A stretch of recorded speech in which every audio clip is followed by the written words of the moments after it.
Hello बच्चों, ले आया साउंड का दूसरा वीडियो। चलिए, उस वीडियो में आपने देखा होगा, नहीं देखा है कोई बात नहीं, आप सब्सक्राइब कीजिए, प्लेलिस्ट में जाइए, आराम से मिल जाएगा।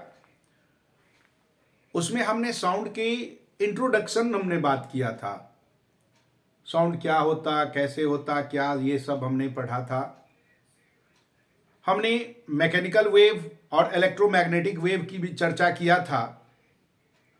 हम लोग अब बात करते हैं वेव। मैंने बताया था कि वेव क्या होता है, एक डिस्टरबेंस जो क्रिएट करते हैं, और वो डिस्टरबेंस एक पर्टिकुलर मीडियम, मटेरियल मीडियम में एक एटम से दूसरे, एक को दूसरे को देता, दूसरे को तीसरे को देता, ऐसे ट्रांसफर होते हुए एनर्जी का ट्रांसफॉर्मेशन होता है, वही वेव होता। एग्जाम्पल दिया था, पत्थर अगर आप पानी में फेंकोगे तो वहां का पानी, जहां पत्थर आपने फेंका वहां वो पानी नहीं किनारे तक आता है। पत्थर फेंकने के बाद जो पानी में वेव क्रिएट हुआ, वो एक दूसरे को देते हुए किनारे के पानी के पास भी वो एनर्जी आ जाता है। वो पानी नहीं आता, वो एनर्जी आता है। वेव के, मैकेनिकल वेव और इलेक्ट्रोमैग्नेटिक वेव के बाद मैंने आपसे बताया था कि हम लोग बात करेंगे ट्रांसवर्सल वेव। ये ट्रांसवर्सल वेव क्या है? जैसा कि इसका नाम है, the particle oscillate particular to the direction of the wave propagation. एक ऐसा ट्रांसवर्सल वेव, ट्रांसवर्स वेव हम किसको कहते हैं?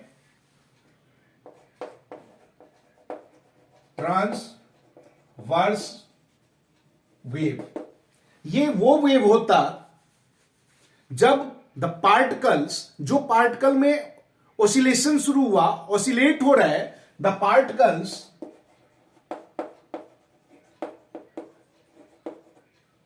पार्टिकल्स उसमें क्या हुआ? Oscillation.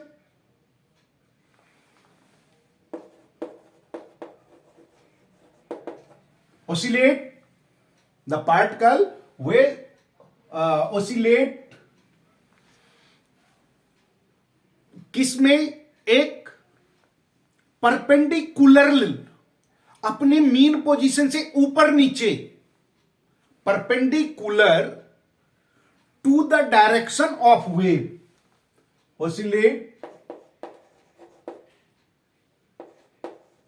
Perpendicular to the direction of wave. Wave के डायरेक्शन में ऊपर नीचे जो डिस्टरबेंस क्रिएट हुआ, उसे हम लोग कहते हैं ट्रांसवर्सल वेव। सपोज ये कोई मीन पोजीशन है, ये कोई मीन पोजीशन है, और इसमें से ये सर्कुलेट हो रहा है कुछ इस तरीके से। ये वेव कहलाता है क्या? Transversal wave. इसमें मीन पोजीशन से जो अपर डिस्टेंस गया परपेंडिकुलरली, ये जो पोर्शन होता, इसको कहते हैं हम लोग एम्पलीट्यूड। यानी ये डायरेक्शन क्या कहलाएगा?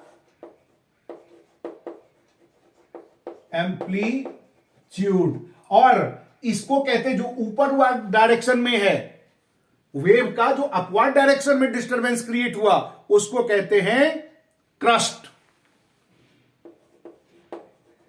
और जो नीचे की ओर आया डाउनवर्ड, उसको कहते हैं थ्रो।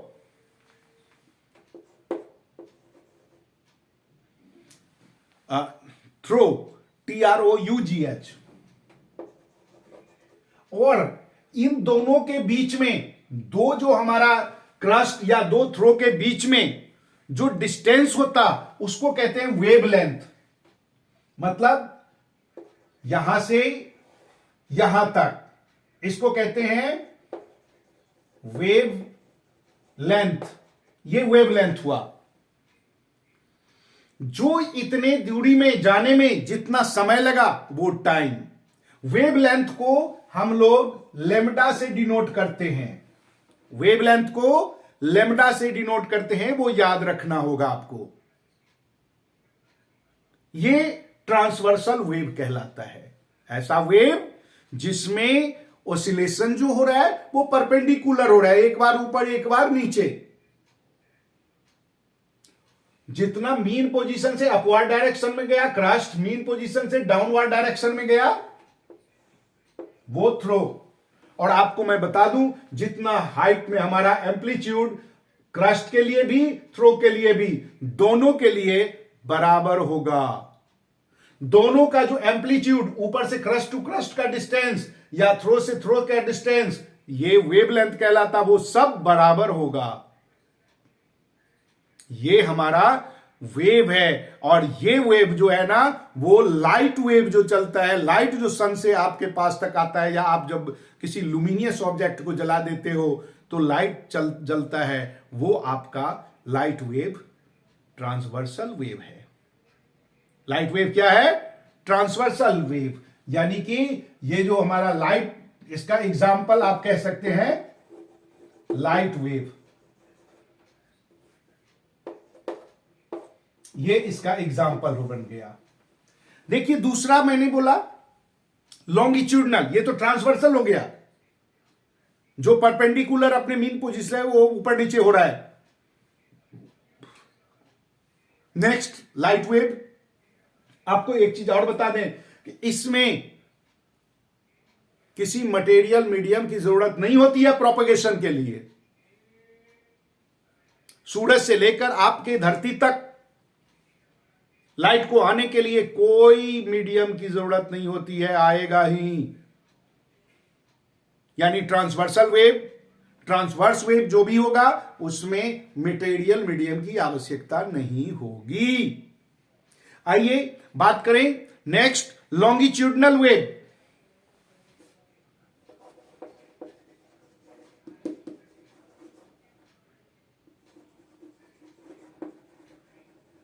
लॉन्गिट्यूडनल वेव, ये लॉन्गिट्यूडनल वेव कौन सा होता? जिसमें पार्टिकल्स वाइब्रेट करता है। यहां पर पार्टिकल्स क्या किया था? ऑसिलेट किया था, यहां पर वाइब्रेशन होता है। तो particles vibrate parallel to the direction of wave. Particles vibrates, और वो वहां पर परपेंडिकुलर था, यहां पर पैरेलल होता है। Parallel, particles vibrate parallel to the direction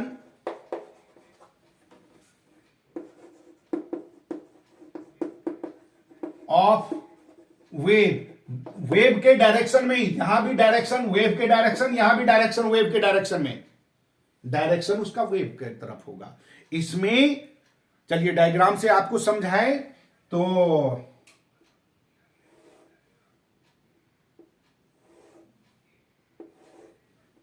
कुछ इस तरीके से आपका ये बनेगा।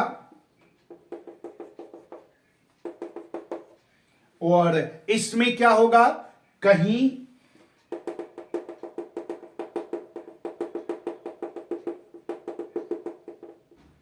रेयर तो कहीं कहीं ये डेंस है तो कहीं ये रेयर होगा, फिर डेंस,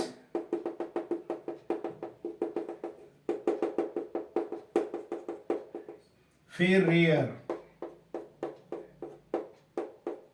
मैंने उस वीडियो में, इससे पहले वाले वीडियो में आपको बोला था कि अगर आप रेलवे स्टेशन के आसपास में है, ट्रेन जा रही है और विसिल मार रही है, सीटी बजा रही है, तो सीटी की आवाज आपको एक समान नहीं लगता, कहीं आपको तेज लगता है, कभी धीरे लगता है। ये इसी कारण से जब साउंड आप सुनते हैं तो साउंड रेयरिफिकेशन होता और कंप्रेशन होता है। जब कंप्रेस्ड होगा तो ये डेंस होगा, ये कंप्रेशन के पास साथ है, कंप्रेस हो गया। और रेयरिफिकेशन में कम होगा। ये लॉन्गिट्यूडनल वेव ऐसे चलता है। आपने स्प्रिंग देखा होगा, पेन को कट कट कट मारते हैं, स्प्रिंग को निकालिए, एक जगह फिक्स कर दीजिए, ऐसे दबाइए, छोड़िए, वो स्प्रिंग ऐसे घूमता रहेगा, ऊपर नीचे, एकदम से सारा एक समान नहीं दबेगा, उठेगा, एक दबेगा ज्यादा, एक जगह कम, ऐसे करके। तो ये हमारा वेव कहलाता है, लॉन्गिट्यूडनल वेव। इसमें ये क्या हो गया, ये एरिया जहां पर साउंड का जो वेव है बहुत करीब करीब है, फ्रीक्वेंसी ज्यादा है, उसको हम लोग कहते हैं region of high density. Region of high density, that means compression.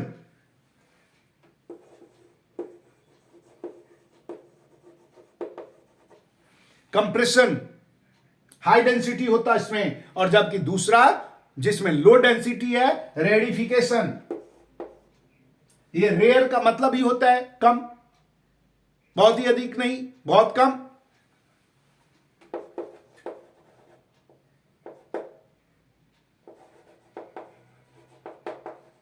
यहां पर डेंसिटी कम होगा, लो डेंसिटी, और यहां पर हाई डेंसिटी। एक तरफ लो, एक तरफ हाई डेंसिटी। तो ये इसका एग्जांपल साउंड वेव, ये साउंड वेव इसका एग्जांपल, उसमें लाइट वेव, इसमें साउंड वेव। ये साउंड वेव से चलता है हमारा, लॉन्गिट्यूडनल से। इसमें मटेरियल मीडियम की आवश्यकता होती है। विदाउट मटेरियल मीडियम ये वेव क्रिएट ही नहीं, ट्रांसमिटेड नहीं हो सकता, प्रोपगेशन नहीं हो सकता। प्रोपगेशन का मतलब होता है, propagation that means transformation of the wave from one place to another, एक जगह से दूसरे जगह जो ट्रांसफर होगा वेव का, यानी डिस्टरबेंस वाला एनर्जी का, वो कहलाता है आपका प्रोपगेशन। और ये प्रोपगेशन के लिए इसमें मटेरियल मीडियम की आवश्यकता है। विदाउट मटेरियल मीडियम हो ही नहीं सकता ये प्रोपगेशन। इसीलिए अगर मून पे जाएं, हम लोग पास पास होंगे, चिल्ला चिल्ला के बोलेंगे, कोई नहीं सुनेगा। क्यों? क्योंकि वहां प्रोपगेशन के लिए मटेरियल की जरूरत नहीं है। प्रोपगेशन जरूरत तो है, लेकिन वहां मटेरियल मीडियम है ही नहीं। अब इसमें ये एक रेयरिफिकेशन और एक कंप्रेशन टू कंप्रेशन या रेयरिफिकेशन टू रेयरिफिकेशन, इसको हम लोग वेवलेंथ कहते हैं, लैम्डा। यहां पर इसकी डिस्टेंस को वेवलेंथ बोला था हमने, लैम्डा, या इसके डिस्टेंस को। इसमें भी कंप्रेशन और रेयरिफिकेशन, कंप्रेशन टू कंप्रेशन और रेयरिफिकेशन टू रेयरिफिकेशन इज वेवलेंथ। यहां तक क्लियर? ये दोनों टाइप का वेव, हमें इस वेव को ज्यादा पढ़ना है क्योंकि ये चैप्टर ही इसी बेस पे है। अब अगले वीडियो में मैं आप लोगों से बात करूंगा फ्रीक्वेंसी क्या होता है, लो पिच हाई पिच क्या होता है, हमारा वेवलेंथ तो हमने बताया, इसको डेफिनेट डिफाइन भी करेंगे, एल्टीट्यूड भी कहेंगे, इंटेंसिटी ऑफ साउंड की बात करेंगे। तो इसके लिए आपको करना होगा सब्सक्राइब, दबाना होगा बेल बटन को, उठाना होगा अंगूठा, करना होगा थोड़ा सा इंतजार। बाय।